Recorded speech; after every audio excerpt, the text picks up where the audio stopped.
Hey everyone, hope you're having a good weekend. We're going to do something a little different in today's video. I feel very fortunate and I consider this a special video. I was contacted maybe 3 or 4 weeks ago by a gentleman who was writing a book. He was kind enough to send me the first chapter of his book and let me read it. And his book has gone live on Kindle. The full complete book is live on Kindle. I'm going to link it below, but I asked him if he would mind if I read the first few paragraphs of this book for you guys, hopefully to get you interested and get a little publicity for his book. And the title of his book is The White Mountain Bigfoot. The author's name is Bobby Clark. He's just a super nice guy, and he's written a great book. It went live, I think, late last week. He sent me the link and I instantly bought the book, and I've read the whole thing, and it's an exciting, well-written, sort of a novella, and it's just a great story, and I really enjoyed it. And I'm going to share with you the first few paragraphs of that book. This video is about 20 minutes long, so sit back, relax, and enjoy the first few paragraphs of The White Mountain Bigfoot by Bobby Clark. All right, here we go.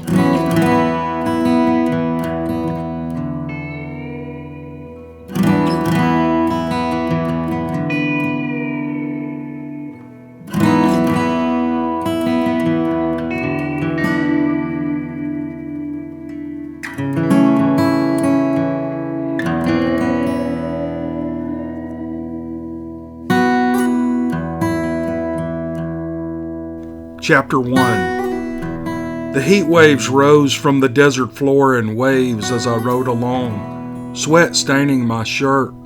I was weary to the bone, the wound in my side from the Apache arrow still fresh and oozing blood despite my attempts to plug the hole. The only thing I wanted more than to crawl in a hole and sleep was to live.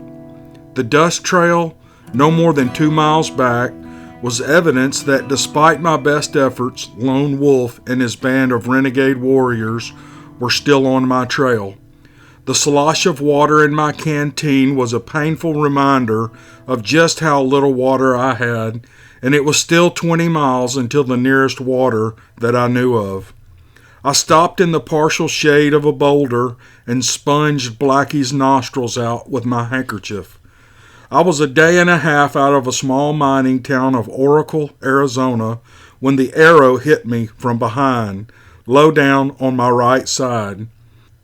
It was just a flesh wound, but I had lost a lot of blood over the next 4 hours of running and fighting before I was able to stop and properly bandage my wound. I knew that if it had not been for Blackie, I would be dead by now.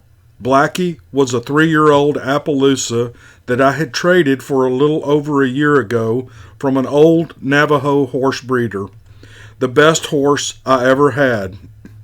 He was stumbling now from exhaustion, and I knew we had to find a place to rest out of the heat. A canyon opened to my right, and taking a chance, I took it. I hoped it was not a dead end. A narrow game trail led along the bottom. It was about 300 yards across at the opening and gradually narrowed as I rode deeper into the canyon. After about a mile of twisting and turning, it had narrowed to about 50 yards, and there was a dry creek bed to my left as I continued to follow the faint trail. The heat was stifling between the canyon walls. No sensible man or beast would be out in this heat, but the Apaches left me little choice. I was beginning to have trouble focusing. The lack of water was starting to tell on me. My eyes felt like they were full of sand and my tongue was swollen. The trail was narrow and little used, or was the trail becoming more well-worn? I was swaying in the saddle and having a hard time focusing. I was sure I had a fever as well, but in this heat it was hard to tell. Suddenly, I realized that I had been smelling a putrid stench that had been growing stronger for several minutes as I rode along. Blackie was growing more and more uneasy as we rounded a corner in the canyon. The canyon walls were sheer and unclimbable at this point and had narrowed to only a few yards apart. It was deathly still in the canyon.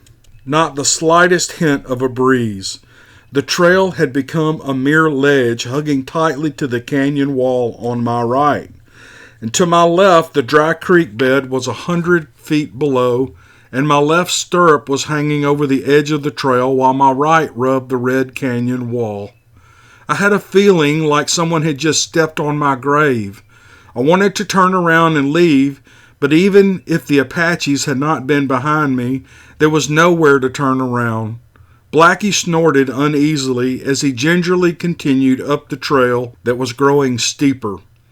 My fuzzy thoughts were grappling with the horrible smell, but I could not place it. The trail cut between some boulders and turned sharply back to the right again. Suddenly, Blackie's iron shoes slipped on the steep rocky surface. Scrambling to get his footing, we slid closer to the edge. A rock finally gave way, and we went over the edge. I was too sick and weak to think clearly enough to kick free. Blackie's feet had gotten tangled in some small brush growing at the edge of the trail as we went over, turning us upside down. We had only fallen a few feet when I slammed into a boulder, nearly knocking me unconscious. I slid down to the base of the boulder with my left side against the mountain and my right against the boulder. Blackie landed on top of me, wedged upside down between the boulder and the mountain. The only thing saving me from being crushed by his weight was the wedge-shaped gap preventing his full weight from resting on me.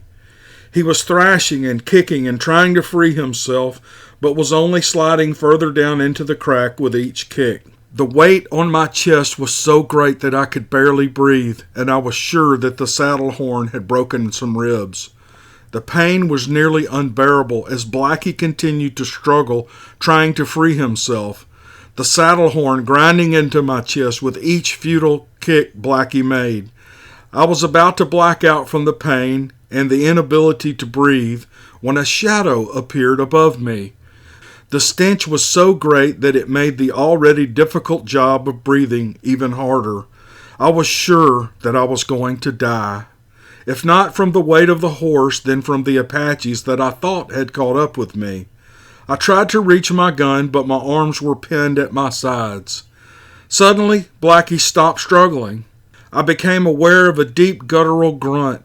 I had never heard anything like it. I strained my neck to look up past Blackie's head, and what I saw turned my blood cold and made me wish the Apaches had caught up with me.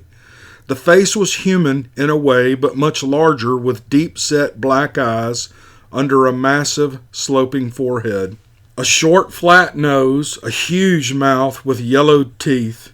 There was no apparent neck, but what I saw of the beast was the broadest set of muscular shoulders I had ever imagined, and with long, muscular arms.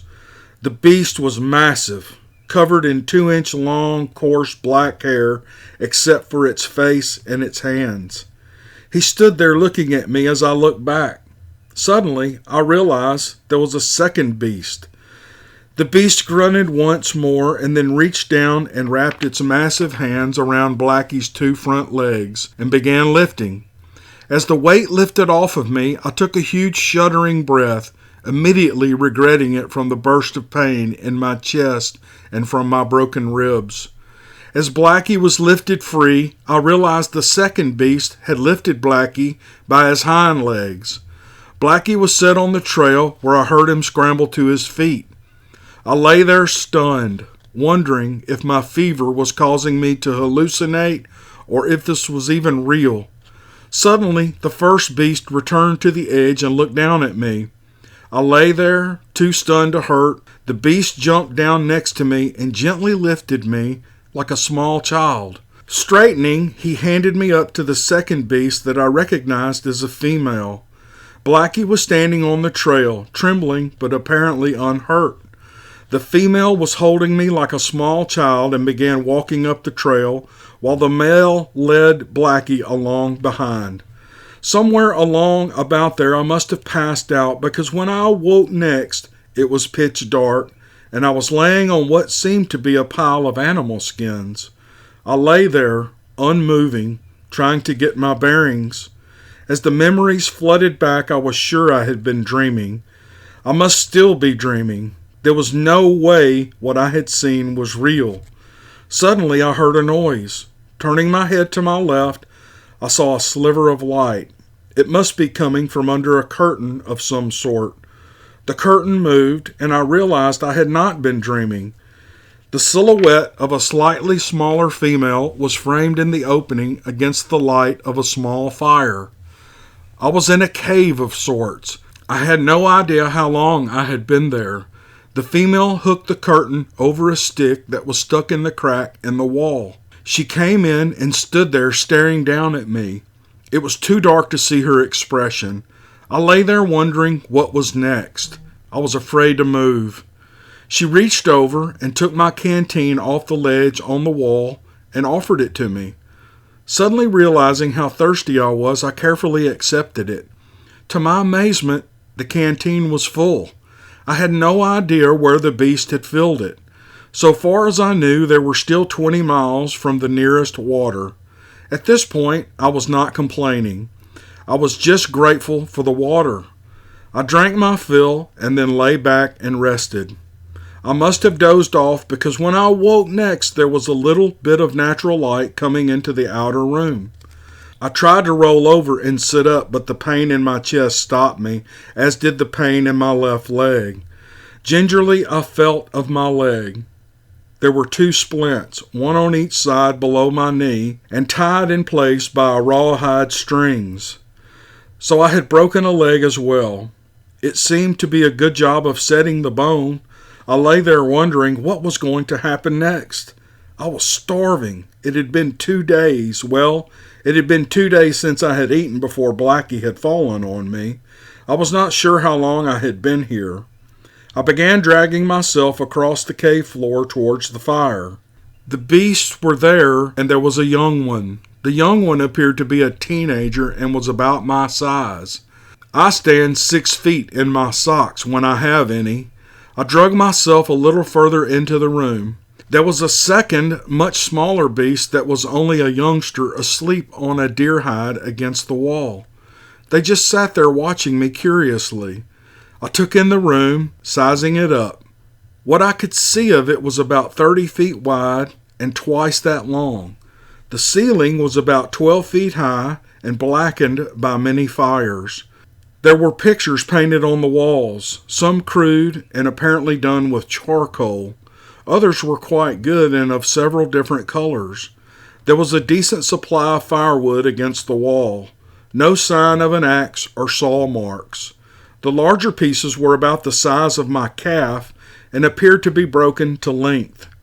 I was amazed at the sheer size of the adults. The male had to be at least 9 feet tall, while the female was about 8 feet tall. They just watched me curiously as I drug myself further into the room.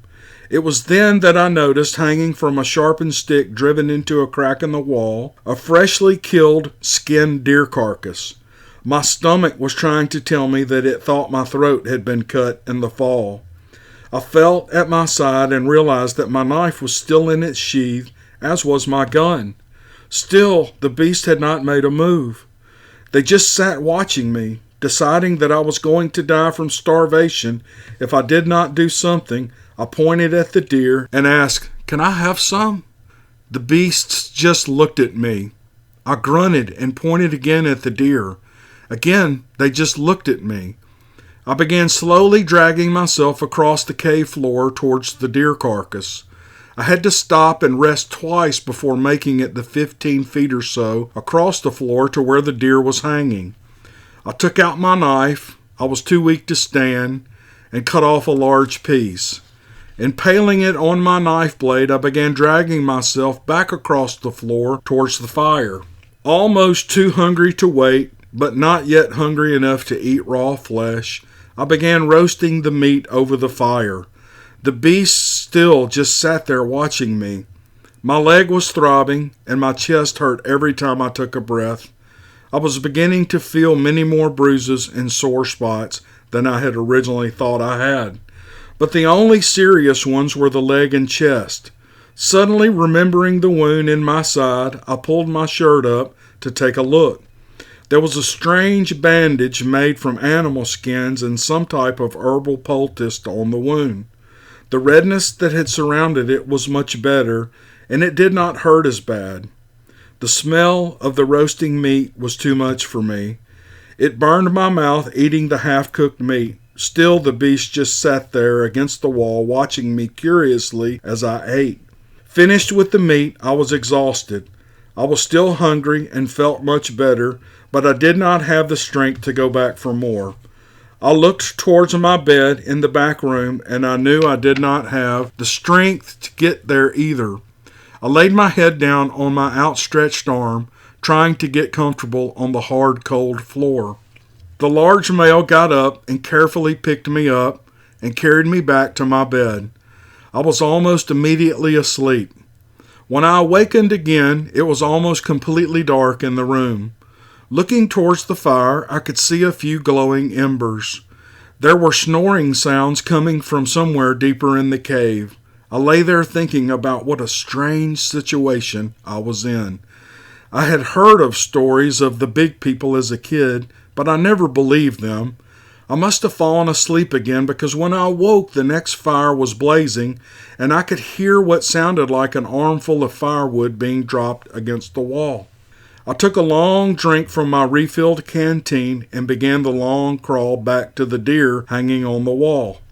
This process repeated itself for several days as I got stronger. Every couple of days there was a fresh deer or antelope hanging on the wall. After about 2 weeks I was able to hobble around with a makeshift crutch. Not sure if the beast would let me leave or not, I limped towards the light at the cave opening, curious about what was outside. I had not seen Blackie, and I was worried about him. I wondered briefly if the beast had eaten him. Rounding a corner, I could see a hand-woven mat hanging over the opening. Hearing a noise, I turned to see the male standing about 10 feet behind me. He did not appear threatening, but just stood there watching me. I continued slowly to the mat. Moving it aside, I stepped carefully out into the prettiest little desert oasis I had ever seen. A cottonwood-lined creek ran through the middle, its source coming out from under the sheer rock walls on one side and disappearing under it on the other side. Green grass grew in the bottom of the meadow. Blackie was grazing contently on the grass.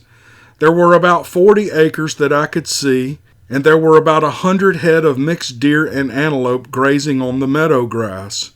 I was speechless. I would never have guessed such a beautiful place existed in this area. I sat down on a rock and I pondered my situation. I could not ride yet, although I was getting stronger by the day. The question was, would the beasts let me leave, or did they have other plans for me? I went back inside, carefully replacing the mat, and cooked another fresh venison steak over a crackling fire, and I shared it with the black-haired youngster. Okay, that's the end of chapter 1. Bobby, thank you for giving me permission to narrate this first chapter. Again, I think anybody who reads the whole book will thoroughly enjoy it. Go to his Kindle page. It's linked below in the description. And give his book a try. I think you're going to enjoy it. All right, that's going to do it for this video. Good luck, Bobby, on your book sales. And we will see you on the next video. Thanks.